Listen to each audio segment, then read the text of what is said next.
মার্কিন কঠোর নিষেধাজ্ঞা ও হুমকির মধ্যেই পরমাণু শক্তি কর্মসূচি নিয়ে দ্বিতীয় দফায় যুক্তরাষ্ট্রের সঙ্গে আলোচনায় বসেছে ইরান। রোমে এই পরোক্ষ বৈঠকে ইরানের প্রতিনিধি হিসেবে অংশ নিয়েছেন পররাষ্ট্রমন্ত্রী আব্বাস আরাকচি। আর যুক্তরাষ্ট্রের পক্ষে ট্রাম্পের মধ্যপ্রাচ্য বিষয়ক দূত স্টিভ উইটকফ।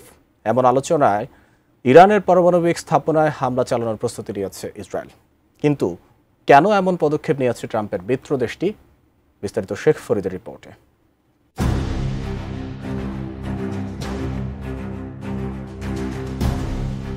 পরমাণু ইস্যুতে দ্বিতীয় দফার আলোচনা হয়েছে ইরান ও যুক্তরাষ্ট্রের মধ্যে। এমন পরিস্থিতির মধ্যেই ইরানের পারমাণবিক স্থাপনায় হামলা চালানোর ইঙ্গিত দিয়েছে ইসরায়েল। তেল আবিবের ধারণা, ইরানকে পরমাণু অস্ত্র অর্জন থেকে বিরত রাখতে হলে প্রয়োজনে সামরিক পদক্ষেপ নিতে হবে।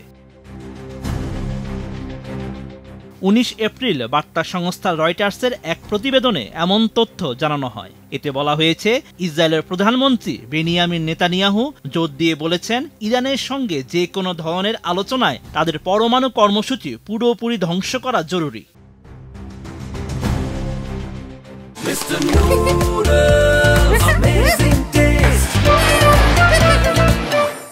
ইসরায়েলি কর্মকর্তারা জানান, চলতি মাসের শুরুতে হোয়াইট হাউসে নেতানিয়াহুর সঙ্গে বৈঠকে প্রেসিডেন্ট ট্রাম্প জানান, ওয়াশিংটন তেহরানের সঙ্গে কূটনৈতিক আলোচনাকে প্রাধান্য দিতে চায়। স্বল্পমেয়াদী কোনো হামলা চালানোর ব্যাপারে তারা আগ্রহী নয়। তবুও ইসরায়েল এককভাবে ইরানের পারমাণবিক স্থাপনায় হামলা চালানোর বিষয়ে আগ্রহী থেকে যাচ্ছে। বিশ্লেষকরা বলছেন, এসব হামলার লক্ষ্য হবে ইরানের পরমাণু কর্মসূচিকে কয়েক মাস, এমনকি 1 বছর পর্যন্ত পিছিয়ে দেওয়া। তবে এমন পদক্ষেপের ফলে যুক্তরাষ্ট্রের সঙ্গে ইসরায়েলের সম্পর্কে টানাপোড়েন সৃষ্টি হতে পারে।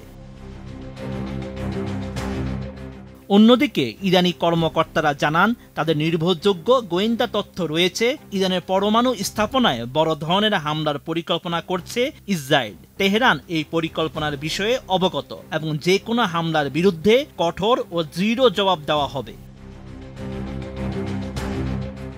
এর আগে গত বছর ইসরায়েল তাদের সম্ভাব্য হামলার পরিকল্পনার কিছু অংশ বাইডেন প্রশাসনের কাছে উপস্থাপন করেছিল। সেই সময় নেতানিয়াহু যুক্তরাষ্ট্রকে বিমান হামলার নেতৃত্ব দেওয়ার আহ্বান জানিয়েছিলেন। তবে বাইডেন প্রশাসন তা প্রত্যাখ্যান করে।